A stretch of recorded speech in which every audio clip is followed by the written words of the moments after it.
स्वागत है आपका अपने YouTube चैनल पर। तो फ्रेंड्स, इस वीडियो में हम जानेंगे शुगर कैन के बारे में, शुगर कैन के बायो प्रोडक्ट जो हमारे बनते हैं उनके बारे में।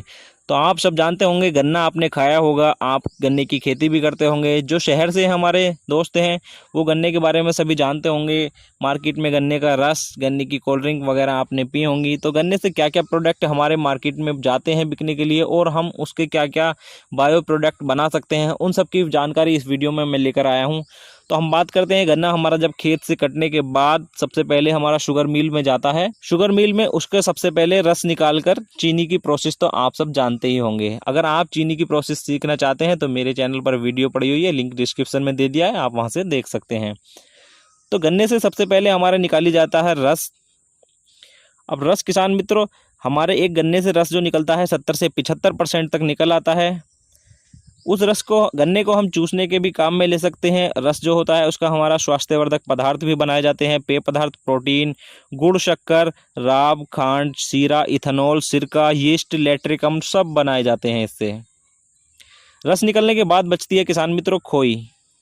खोई का आप ईंधन के रूप में भी उपयोग कर सकते हैं। रेशेदार उत्पादन इसके बन सकते हैं, विविध उत्पाद भी इसके बनते हैं। अब हम बात करते हैं ईंधन के रूप में हम इसको कैसे वो करेंगे। तो राख जो हमारे खाद के रूप में इस्तेमाल हो जाती है। से विद्युत उत्पादन, हमारे बॉयलरों में इसको झोंका जा सकता है, स्टीम बनाई जा सकती है, गैस बनाई जा सकती है। शक्कर के कारखाने में इसका ईंधन का उपयोग कर सकते हैं।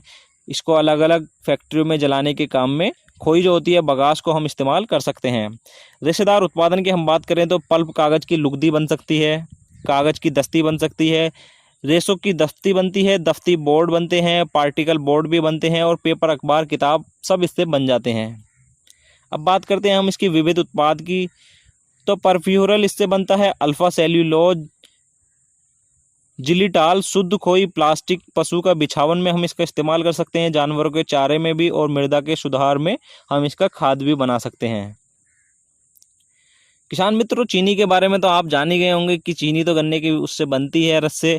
इसको हम मिश्री भी बना सकते हैं, बूरा, बतासे, मिठाइयाँ, पेय पदार्थ, दवाइयाँ और भी बहुत सारे उत्पाद इससे हम बना सकते हैं। अब बात करते हैं खोई और रस बनने के बाद हमारा चीनी की प्रोसेस के बाद बचता है सीरा। तो सीरा किसान मित्रों, इसमें 2.5 से 6% तक पाया जाता है। अब सीरे का आप इस्तेमाल जानते होंगे, सीरे को हम अल्कोहल में भी इस्तेमाल करते हैं, बहुत सारी चीज़ों में। तो इसका हम सीधा उपयोग भी सीरे का कर सकते हैं। शराब और अल्कोहल के रूप में, बायो ईंधन के रूप में इसका इस्तेमाल कर सकते हैं। फर्मेंटेशन उद्योग भी इसका बना सकते हैं, मिश्रित उद्योग भी हम इसका बहुत सारे तैयार कर सकते हैं। तो सीधा उपयोग हम कैसे करेंगे? विभिन्न रसायनों में, दवाइयों में, खाद में, भूमि के सुधार में, जानवरों के भोजन में और साइलेज में हम इसका इस्तेमाल कर सकते हैं। अब बात करते हैं शराब में, अल्कोहल में।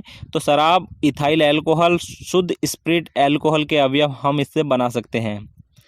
सिरका और अम्ल, फर्मेंटेशन जो हम इसका करेंगे तो उसमें हम सिरका और अम्ल बना सकते हैं। एसीटोन, ब्यूरेनॉल, साइट्रिक अम्ल, लैक्टिक अम्ल, ग्लिसरीन, ईस्ट, ग्लाइकोल, ये सब हम इससे बना सकते हैं। अब मिश्रित उद्योग की बात करें तो इकोनकटिक अम्ल बना सकते हैं, मोनोसोडियम ग्लूकोमेट बना सकते हैं, डेस्ट्रान, जैंथम, लाइसिन, जैल्थम नामक गोंद, ये सब हम इससे बना सकते हैं।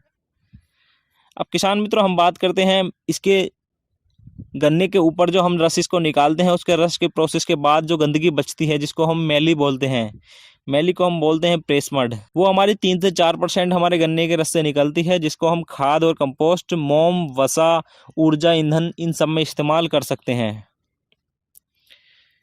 किसान मित्रों, गन्ने का जो हमारे ऊपर का भाग बचता है, जिसे किसान मित्र बचा लेते हैं अगोले के रूप में, उसका हम चारे के रूप में इस्तेमाल कर सकते हैं, साइलेज बना सकते हैं, जलाने के काम भी उसको ले सकते हैं, उसका डीकम्पोस्ट भी हम बना सकते हैं। गाँवों में हम उसका जानवरों के लिए छप्पर का निर्माण भी कर सकते हैं। मालविंग कार्य में, बहुत सारे कामों में वो हमारे इस्तेमाल हो जाता है। अब बचती हैं गन्ने की जड़ें जो हमारे ज़मीन में रह जाती हैं। जब हम खेत की जुताई करते हैं तो जड़ें निकल के बाहर आ जाती हैं, उनको खेत में नहीं छोड़ा जाता क्योंकि वो काफ़ी हार्ड होती हैं, हमारी अगली फसल को दिक्कत कर देती हैं। तो हम उसको इकट्ठा करके जलाने में इस्तेमाल कर सकते हैं। उनको इकट्ठा करके हम उनमें स्पेंट वाश डाल के उनका कंपोस्ट बना सकते हैं। उनको दवाइयों के इस्तेमाल में भी हम ले सकते हैं। ठूंठ और जड़ें हमारे 12 से 13% तक पाई जाती है। तो भाइयों गन्ने का हमारे कोई भी ऐसा एक भी तत्व नहीं होता जिसको हम इस्तेमाल में नहीं लेते हैं। ऊपर से लेके नीचे तक पूरा गन्ना हमारे इस्तेमाल में आ जाता है। गन्ने से हमारे कितने सारे बायो प्रोडक्ट बन जाते हैं आपने जाना इस वीडियो में। गन्ना हमारे लिए बहुत ज़रूरी है। तो भाइयों जो भी हमारे गन्ने के किसान मित्र हैं उनको सपोर्ट करें, उनका सम्मान करें, क्योंकि यही वो लोग होते हैं जो दूसरों की ज़िंदगी में मिठास घोलते हैं। अगर ये गन्ने की बुवाई नहीं करेंगे तो हमारे देश में चीनी का संकट आ जाएगा, और चीनी नहीं बनेगी तो लोगों की ज़िंदगी से मिठास खत्म हो जाएगी। तो गन्ना किसानों का सम्मान कीजिए। जय जवान जय किसान। मिलते हैं इसी तरह की वीडियो में, तब तक के लिए धन्यवाद।